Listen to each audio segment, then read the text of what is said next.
Assalamualaikum warahmatullahi wabarakatuh. Kita berjumpa kembali di video pembelajaran mata kuliah praktik akuntansi berbasis Excel. Nah, pada pertemuan kali ini kita akan belajar bersama bagaimana pembuatan untuk jurnal umum. Jadi kemarin kita sudah belajar ya terkait dengan pembuatan daftar menu, kemudian daftar akun. Hari ini kita akan belajar terkait dengan jurnal umum. Jadi kalau teman-teman sudah pernah ya mempelajari terkait dengan siklus akuntansi, jadi siklus akuntansi itu berawal dari bukti transaksi, kemudian dari bukti transaksi tersebut dianalisis termasuk sebagai transaksi apa, misalnya kan ada transaksi kas masuk, kas keluar, kemudian penjualan, pembelian. Nah, itu dianalisis terlebih dahulu. Kemudian baru kita masuk ke jurnal. Jadi setelah bukti, kemudian kita jurnal. Nah, pada pagi hari ini kita akan belajar bersama bagaimana pembuatan jurnal umum menggunakan aplikasi Microsoft Excel.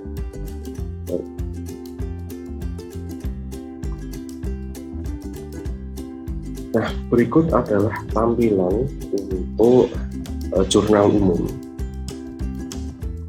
Yang perlu kita siapkan itu adalah akun 1, 2, kemudian sheet yang bernama bantu 1 dan bantu 2, kemudian tanggal, kemudian ada bukti, nomor bukti transaksi, kemudian keterangan, kemudian ada kode akun terkait dengan transaksi, kemudian ada nama akun, kode bantu, kemudian debit serta kredit.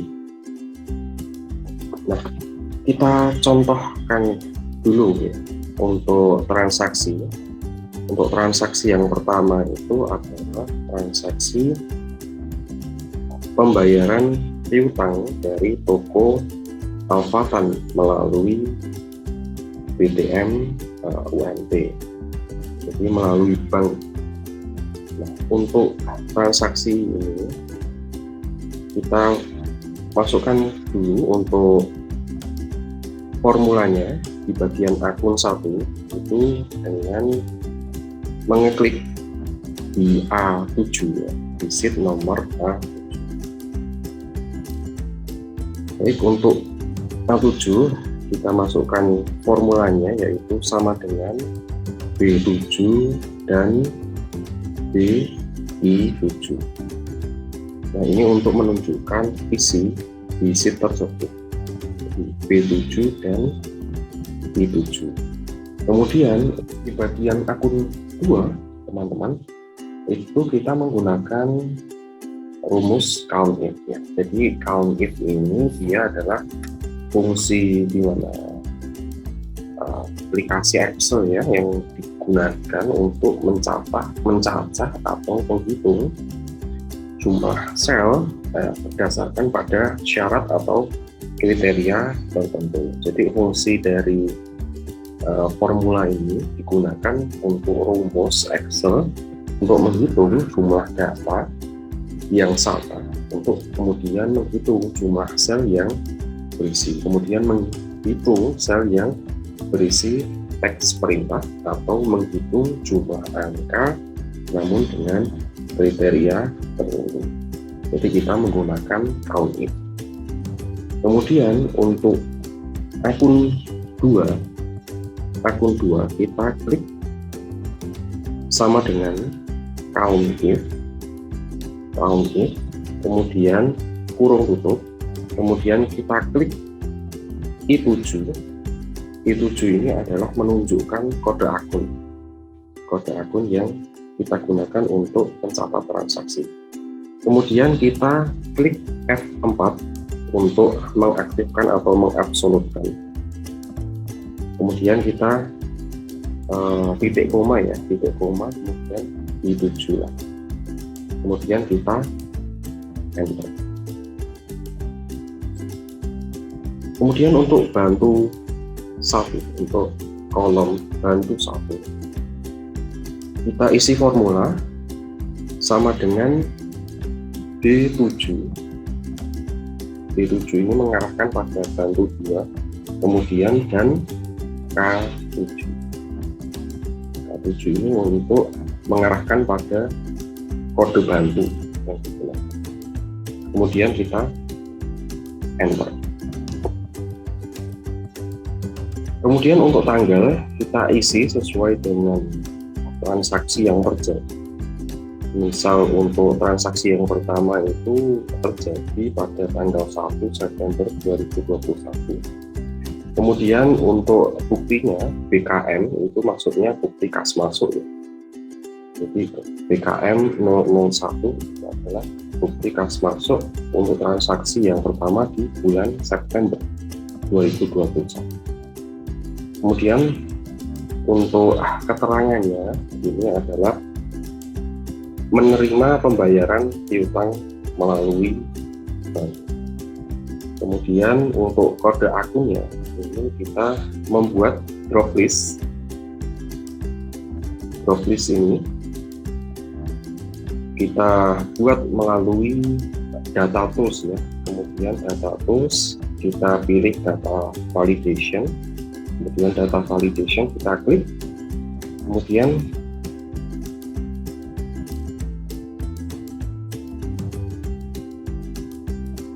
di bagian data validation kita pilih allow-nya ini adalah this, kemudian ignore blank-nya ini kita tidak checklist ya, jadi unchecklist. Kemudian untuk source-nya ini kita ambil dari akun, jadi dari nama-nama akun dan nomor-nomor akun. Kemudian kita oke. Kemudian untuk nama akunnya ini nanti kita isi sesuai dengan nomor akun, kode akunnya, kemudian bisa disesuaikan dengan nama akun yang sesuai dengan kode akun 1/120 yaitu Bank BTM UMB. Kemudian kode bantu caranya sama seperti kode akun, yaitu menggunakan data validation. Kita klik untuk data tools, kemudian klik di bagian data validation.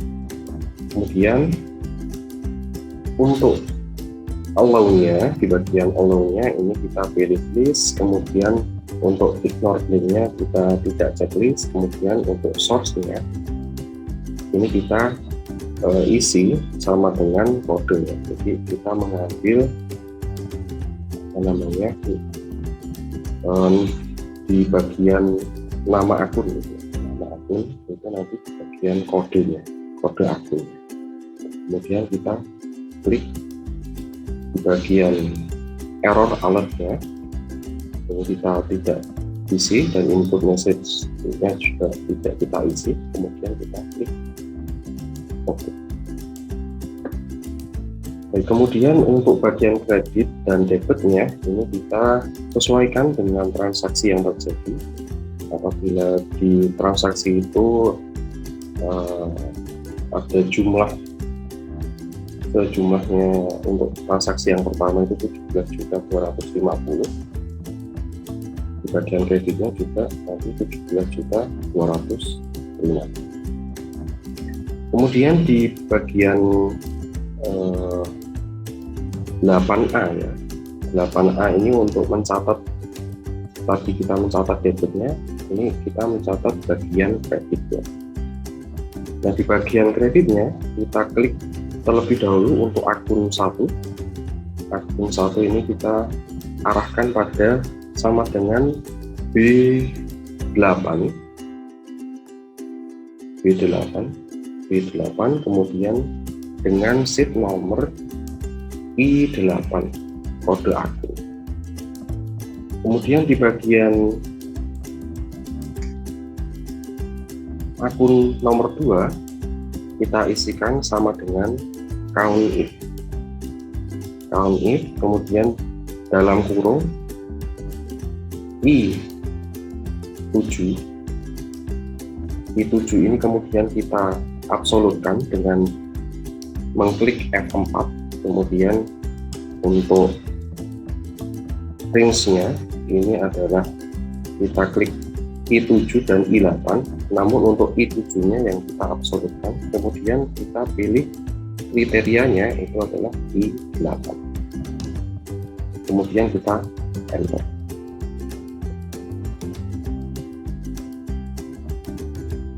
Kemudian di kolom bantu 1 ini kita isi formula dengan sama dengan D8 untuk menunjukkan si D8 bantu 2, kemudian dan K8 ini untuk menunjukkan kode bantu, kemudian kita klik enter.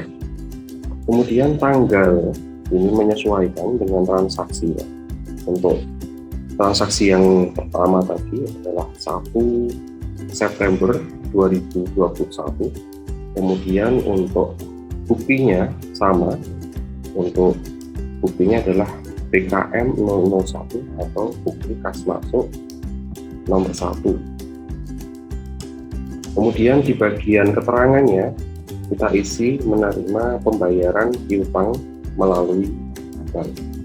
Kemudian di kode akun ini kita buat dengan cara membuatnya terlebih dahulu adalah data tools, kita klik, kita pilih data validation.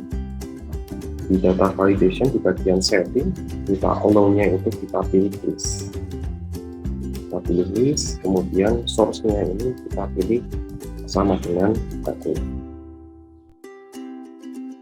Kemudian untuk nama akunnya itu adalah piutang dagang. Jadi untuk transaksi yang pertama itu adalah pembayaran piutang melalui bank. Jadi ada kas masuk ke kita misalnya. Nah, kas masuk ke kita karena pembayaran piutang atau pelunasan piutang, berarti kas kita bertambah di sebelah itu. Kemudian piutang kita karena sudah dilunasi itu berarti piutang yang saldo normalnya itu adalah dia debit, ketika ada pelunasan berarti piutang berkurang di sebelah kredit. Kemudian untuk kode bantunya ini kita buat dengan data tools di bagian data validation, kemudian di bagian setting kita pilih list, kemudian untuk source-nya ini adalah kita pilih sama dengan kode, kita masukkan sama dengan, kemudian kita klik OK. Kemudian untuk di bagian kreditnya ini jumlahnya sama seperti di bagian debit adalah 17.250.000. Itu untuk bagaimana caranya untuk menjurnal transaksi yang pertama.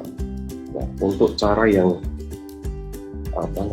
transaksi yang kedua itu nanti teman-teman juga caranya sama, untuk membuat akun 1, akun 2, kemudian bantu 1 dan bantu 2, kemudian untuk mengisi bagian tanggal, bukti, keterangan itu juga sama, disesuaikan dengan transaksi yang terjadi.